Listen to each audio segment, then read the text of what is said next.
Welcome to the Drunkard's Path. We have a few things to show you in today's video, but first I want to say a big thank you to the Sarnia Quilt Guild that we were at the retreat the other day on Tuesday, and I want to say thank you to everybody that purchased something, and it was so nice to see everybody, to talk to everybody, to see what they were interested in, and to see all the lovely projects that everybody was sewing. It was a full day for sure, and we were very grateful to be asked to be the vendor of that event. Thank you so much. We have a few things that came into the shop, and I'm going to show you what they are. The first is the Sew-In Interfacing by Lori Holt. I don't know if any of you ever watch her videos, but this is the type of interfacing that she uses for her Sew Simple shapes. She just traces around with a pencil and of the shape, and then sews it onto the fabric and turns it inside out, and then she uses that as an applique. It's a really great method for applique, and it's easy, and if you get a chance, check out some of her videos, because she has like a ton of quilt alongs she's done in the past, and this is what she uses right here. We also got in the 2024 Sew and Stitch Calendar by Lori Holt. Now this goes into a 3-ring binder, so it's got the dividers and the day, like the months and the days, so you can keep track of all your projects. Let's say, you can put the name of the project, what type of fabric, what collection, just all the information that you can look back on. And I know she's got a bunch of stickers and stuff like that. Some people really like using those, but I had ordered one of these for myself too, because I'd like to keep track of what I'm working on, and just to look back and say, oh yeah, that's right, I use that collection or whatever. So and this year I'm going to add like little photos in there too, so I can actually see what I've done, especially when you give something away. It's always nice to look back at it and see your progress. I've been working on a couple projects. It seemed to be kind of busy around here lately, but I did get as much sewing in as I can. I made for Christmas. I got this vintage kite. It's a 6-inch block, and they are the foundation papers. And I didn't make a whole quilt or anything, but I thought, well, it would be fun just to make something just like a little mug rug, and it's just a nice little gift that maybe you can give to somebody, or maybe even for yourself, and have it out during Christmas. It's not hard to do. It has all the instructions in this booklet, and it's got the papers, so you just lay out your fabric and follow the instructions, and then you sew it all together, and this is the block that you get. So it's really cute. There's several different kinds of books like this. Now if anybody is interested, please just send us an email or give us a call. Email us at support@drunkardspath.com, and we can get these papers in for you, no problem. It usually takes about a week, but if you're interested, let us know, and or anything else that you're looking to get, just let us know, or maybe leave a comment below, and that'll kind of, we can get a good feel on what you're looking for. And so, it's easy for me to order whatever, because I can just get stuff for myself, but I'd really like to know what you're looking for, so we can put in an order and get those things in for you. Okay, next here I have a quilt top that I finished. It was just made with a charm pack, just one charm pack. I think there was 36 or 38. I could be wrong. Around that, yeah. And there's a mini version of this too you can use for the mini charms, but I went, like, Fat Quarter Shop has this free pattern, which Angela's will link below, so you can go and have a look yourself. But it didn't take me very long to make, but I just wanted to say that you might notice that it's all blue on the outside. Well, that is because I made an error. When I made these half square triangles, I actually cut them a ½ inch too small. So I thought, okay, how am I ran out of the charms, the 5-inch squares. So what I did was, okay, I just took some yardage and I just made it blue all on the outside. So it kind of gave it a different look, but you know what? I think I like that one better. So like always, there's always a secondary way to do something. So don't let a mistake deter you from finishing your project. Just think of another way you have. How can I do this? So this is what I have. So this is the next one to have to go and get quilted. So I'm always making work for myself, but it's all good. This is a section where I do the crossover between cross stitch and quilting. I had started, I had ordered some of the Christmas ornament cross stitch from Fat Quarter Shop. I got the PDF, and I didn't want to just make Christmas ornaments that you put on the tree. I like to look at those patterns and say, okay, how can I use it in a different way? So what I thought was I did 2 of them, but what I did was I made the cross stitch. Okay, I'm going to show this. I cross stitched the ornaments. Hopefully you can see that okay. And I also get the Lori Holt stitch cards, and each one of those cards also has a border for the small little cross stitches that come on the card. So I took the border from the card and the cross stitch ornament, and I put them side by side. And then I got a pattern from, I think it's Shabby Fabrics a couple of years ago, and I made this little bucket, I guess, or a little trash can if you want it, or something that maybe you could throw gifts in under the tree. But it's really cute. It didn't take that long to make, but I just like different ways to incorporate the cross stitch with quilting, and I really like it. And it was a quick project. And I think you're supposed to use a little heavier batting inside because it's a little flimsy, but you know, it's for me, so it's okay. For the month of December, for my cross stitch, I'm going to try, and I don't know if I'm going to be able to stick to this, but I want to make a lot of progress on my Quaker Christmas. That is this one. I've showed you before my progress on it. It's quite a big stitch, but I'm going to start on, well, I think I've already picked it up and started a little, but this is what I have done so far. I have not ironed this one out or anything. I'm just going to show it as is, but I'm working on this one and see how much I can get done during the month of December. So I will show it again in, hopefully, well, in beginning of January, and see if I can get quite a bit of it done and just kind of really stick to the one piece. Sometimes, you know, you see something, you're like, oh, I can just do that real quick, but I'm going to try and be disciplined. And we're coming up pretty soon to our December giveaway. That will be on December the 15th for the Peppermint Bark Quilt Kit. So this is the pattern, and we have all the lovely fabrics. I think there's 12 fat quarters there, and the binding and the background fabric. So that will be coming up in a few weeks. So we look forward to see who the big winner of this is going to be. And here's Angelus to show you the latest couple of bolts of fabric we just got in. Okay, only a few bolts this time around. These are both Kona. Now, at the retreat, Kona was actually a really popular set. So, the first one we got here going on is called Quicksilver. It's a nice kind of softer gray. And the only other one we have right now matches pretty well with the other one. It's called Sage. It's a nice green. That's it for the fabric. Now we have Sewcialites Block 10. Block 10 of Sewcialites 2 Quilt Along.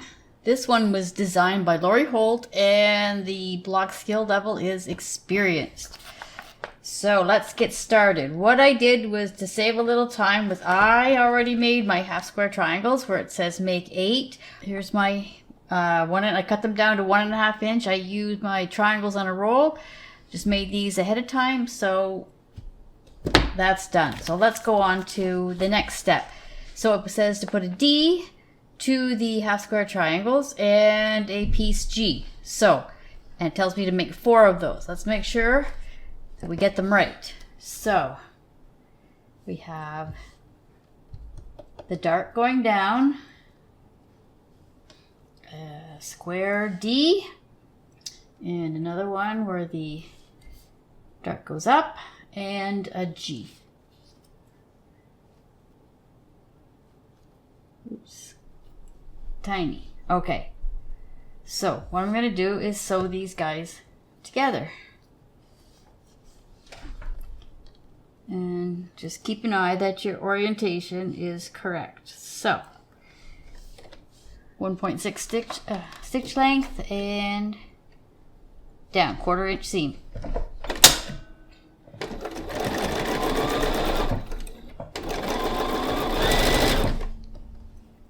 This one goes like this. I'm just chain piecing these ones.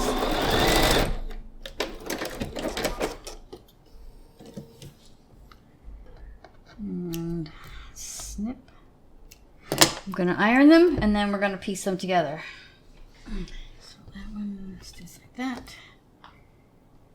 Okay, flip it over and we're going to match the seams because that's the most important part. And maybe put a pin down at the bottom so it doesn't move. And I think that one's good.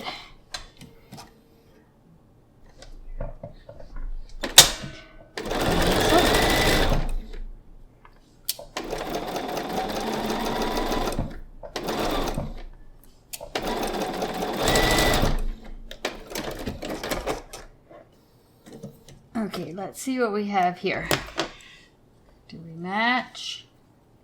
Yep, that's good. That's good. So that one, it goes like that. So I'm gonna iron it. And that's what that unit looks like. Now I'm gonna do that 3 more times and I'll be back. Okay, I got 4 of those done.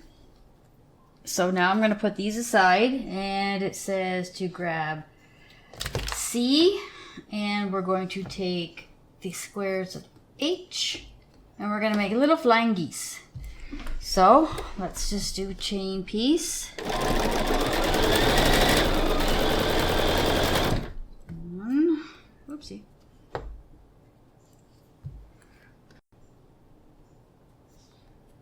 These are small pieces, so careful and take your time.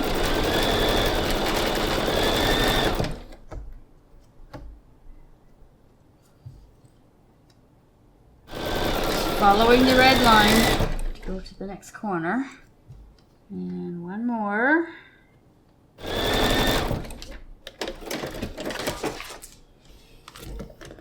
Okay, snip them apart.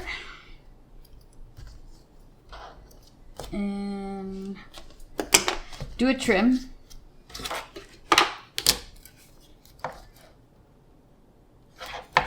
Trim off the corner.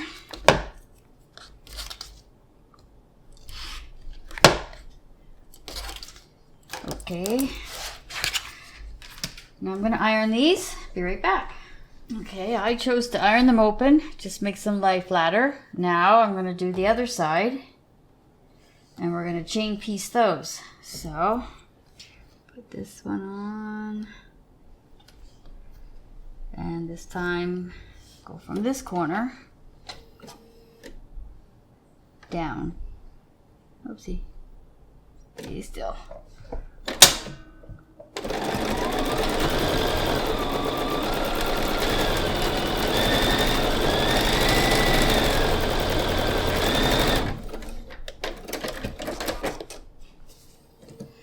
Okay, trim them apart.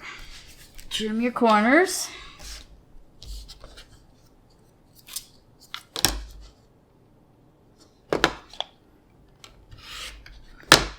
And one more.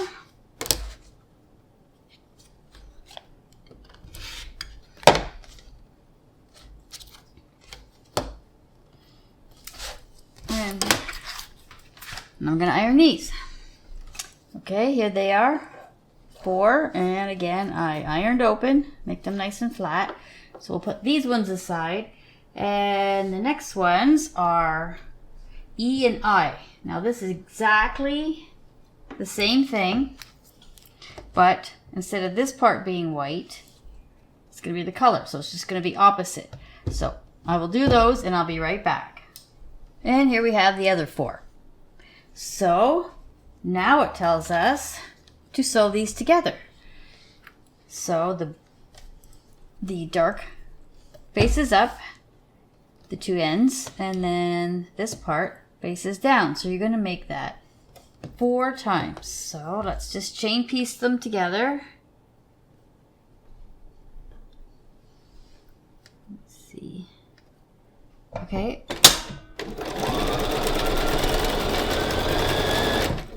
A lot of seams, so try your best to line them up, but sometimes, you know, it doesn't always work.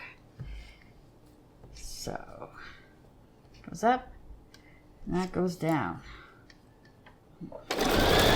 You can pin if you want, but these are just kind of tiny, so I'm trying to make it work. And one more.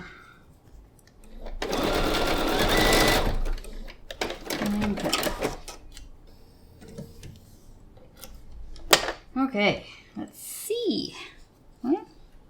It's okay, so now to iron them. Okay, those are done, and now we'll put these aside.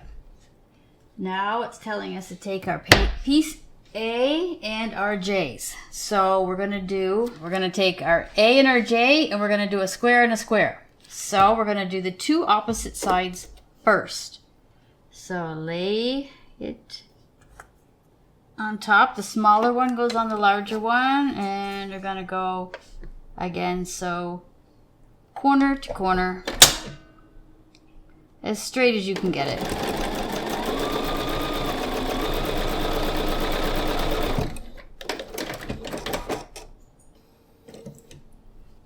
Other side.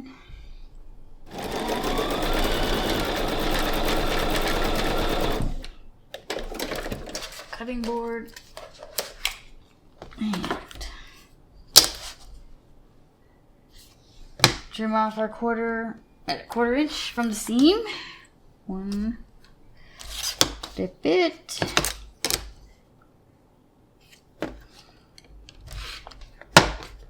Okay. Again, we have to iron it. Okay, ironed it open. Now, let's do our other sides. So, put your corner pieces on, and make sure you can't see any fabric underneath. Okay.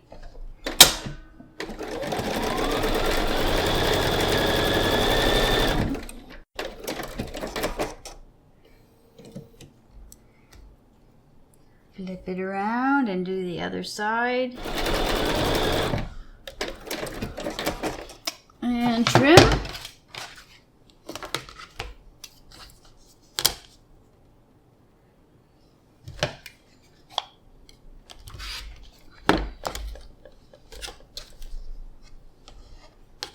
Oops. Oh yeah.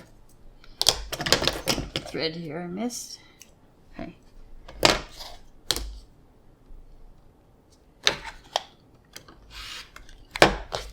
There we go.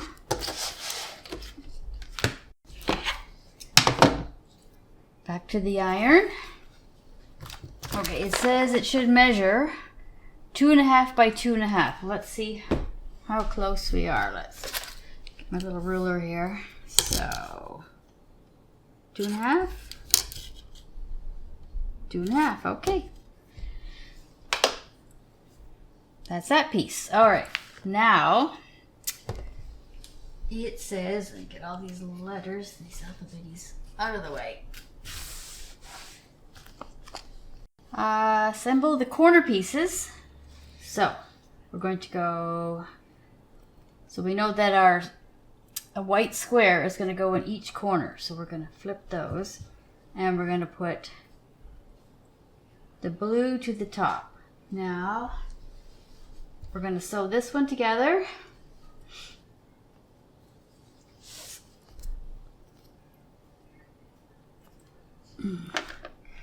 There are a ton of seams here, so do your best to line it up, and use pins if you have to, or just hold it really well. And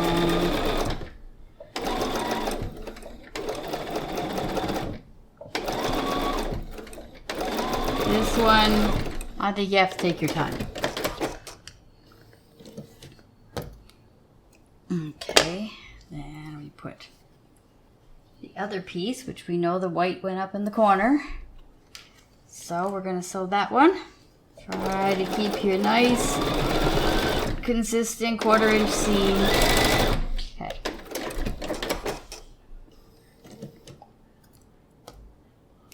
Oopsie. All right. Looks okay. It's the hard one though. All right, and I'm gonna do, okay, the middle row says, so I'm gonna put that in the top, the middle, so this, the green gets pointed in. So let's do this side. This is gonna be hard to get perfection.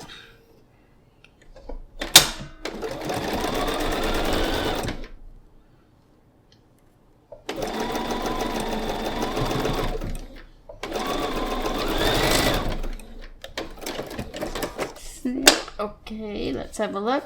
Yeah, nope. Didn't chop off the point, so that's a good thing. And the other side.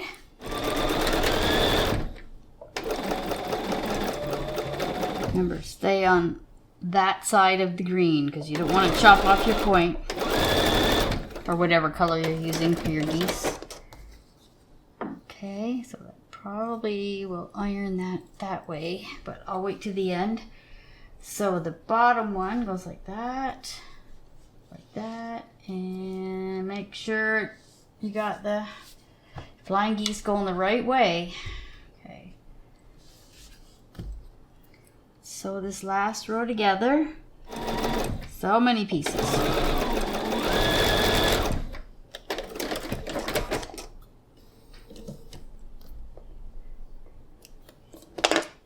Okay, one more piece. Double check. Yeah. Put these two together. I'm going to chop a tiny bit off. Let's see. No, it's okay. It's all right. Okay. I'm going to figure out which way to iron these so they nest. I think those ones want to go out. We're going to put these ones. They all want to go out. That's not a good thing. Somebody's got to go in. Okay, we'll do this one. Okay. I'll be right back. Okay, final step. Let's put the rows together. So, go the top to the middle. And yes, I'm going to pin this time.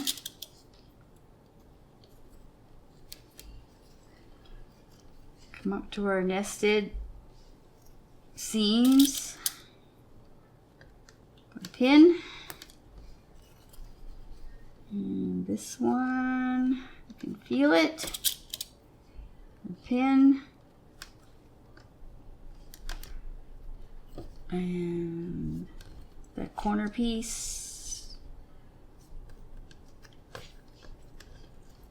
there. Holy moly. This is a hard one. Well, you know, you learn some new skills.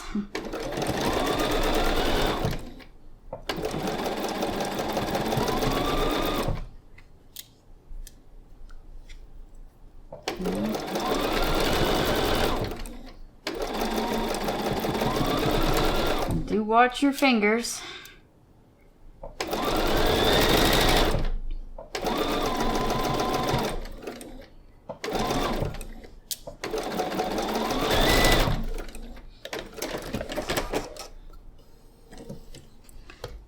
Snip that, and let me see that. Oh, that's the top. But I've done this where I sewed the bottom piece on the top, and I've done that more than once. So make sure you open it up and have a look, and then you can do it. I'm gonna iron this first.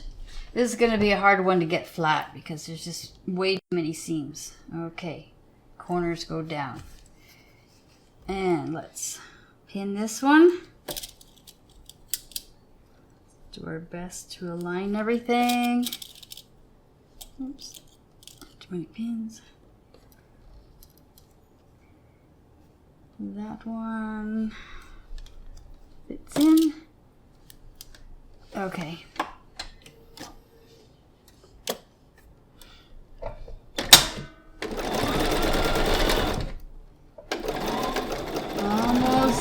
there.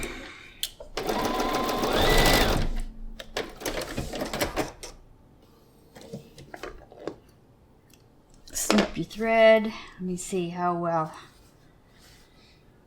Okay. It's not bad. It's not perfect, but it's not bad. Okay, let me just iron this one. Okay, here it is. It's iron, but it's gonna take a little bit to get this one to stay flat. There's just too many seams in it, and I like to just trim up my edges, like just ever so slightly to get the little threads off. And there we go. We did it, and it looks right. Who knows? I think my eyes are going a little screwy, but number 10 is done. On to number 11. As always, thank you for your patronage. We greatly appreciate it. Keep sewing, keep stitching.